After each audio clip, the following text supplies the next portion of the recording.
Hey everyone, happy Thursday. Today we're going to be working on counting collections.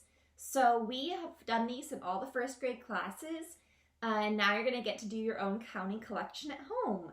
So I'm going to show you two counting collections, one with books and one with markers. When you go to do your counting collection today, you can use anything that you have at home. You could use Legos, you could use books, you could use blocks, you could use spoons that you have in the kitchen. So I want you to get creative with what you decide to count. All right, so for my counting collection, I have pulled some books that were my favorites when I was a kid. So I have some Magic Tree House books. I have quite a few Roald Dahl books. And I have some C.S. Lewis books that are from the Lion, the Witch, and the Wardrobe series. So to do my counting collection, to count how many books I have, I'm going to put my books into groups of 5 books, I think. And the reason why is because I'm pretty comfortable counting by 5s, and that will help me keep track of what I'm counting. So if I tried to count them all just one at a time, I might lose track, or someone might come in and distract me and I might forget. So I'm going to put my books into stacks of 5 books. So let me do that now.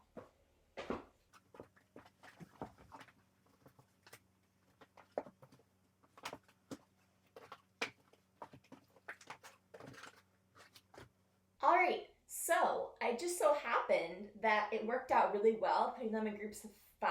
There were no leftover books after grouping them into groups of 5.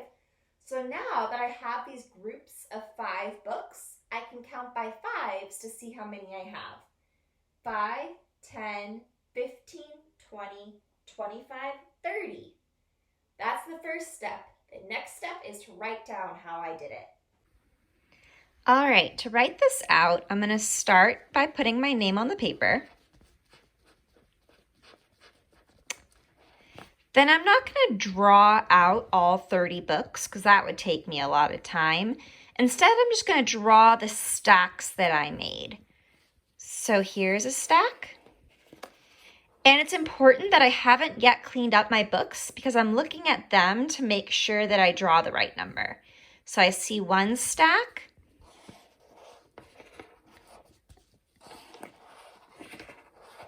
And there all together are 6 stacks of books. There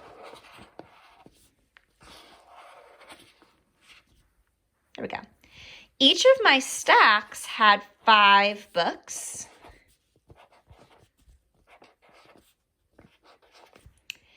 And then I'm able to count by 5s to get the total number of books. So if I count 5, 10, 15, 20, 25, 30. All together, I have 30 books. All right, for my second collection, I have a lot of skinny markers at my house, and I want to know how many I have. So this time, I'm going to try putting them into groups of 10, because I also am pretty comfortable counting by 10s. So I'm going to sort these out into groups of 10 on the floor.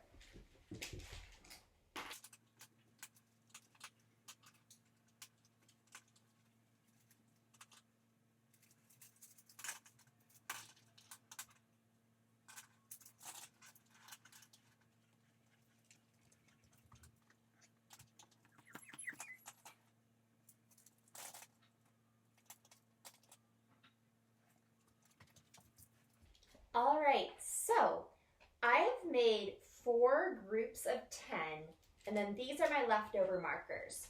So to count these, I'm going to count 10, 20, 30, 40, 41, 42, 43, 44, 45, 46. There's 46, Ryder. So there's 46. Now I need to write down how I did it. All right, for my pen collection, I'm going to start by writing my name, always first thing on my paper. And I am going to draw lines for my markers. So I counted in groups of 10. So my first group had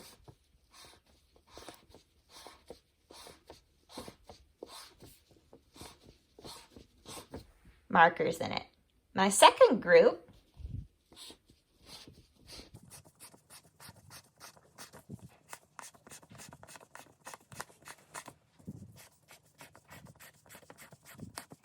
all right, so I have my 4 full groups of 10, and then I had this many extra markers. 1, 2, 3, 4, 5, 6.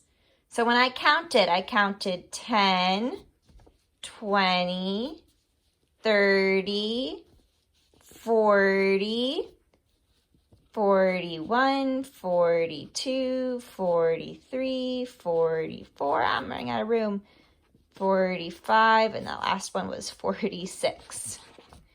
So I have 46 markers. So this is another way you could draw out your counting collection. All right, so when you're all done, you'll have at least 2 counting collection papers that you have done. So I really want you to feel free to use anything you have at home to count. You could also go outside with a parent and collect little stones or pebbles or pieces of tan bark. Anything that you have works great. And the important thing is that you write out how you counted your collection. I'll see you next week for more math. Bye.